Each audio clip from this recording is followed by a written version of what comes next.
सहरी में एक गलती कभी मत करें वरना आपका रोजा नहीं होगा। उर्फ आम में 60-70% लोग ये गलती करते हैं, उनका रोजा नहीं होता। वो कयामत के दिन अल्लाह की बारगाह में जाएंगे, जाकर अर्ज करेंगे मौला हमारा रोजा था। अल्लाह फरमाएगा नहीं, तुम्हारा रोजा नहीं था। क्यों?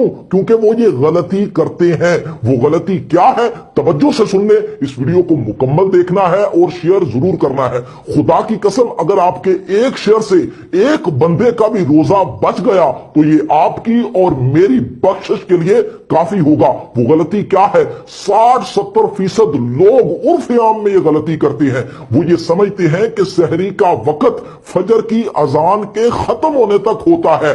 ऐसा बिल्कुल भी नहीं है। सहरी का वक्त खत्म हुए जब 2-3 मिनट हो चुके होते हैं तब फजर की अजान शुरू होती है, और आजान फजर के लिए होती है, ना कि सहरी का वक्त खत्म करने के लिए होती है। खुदा के लिए इस वीडियो को इतना शेयर करें कि हर मुसलमान को पता चल जाए कि सहरी का वक्त कब तक होता है। खुदा की कसम आपके एक शेयर से एक बंदे का भी रोजा बच गया तो इस वीडियो को बनाने का हक अदा हो जाएगा।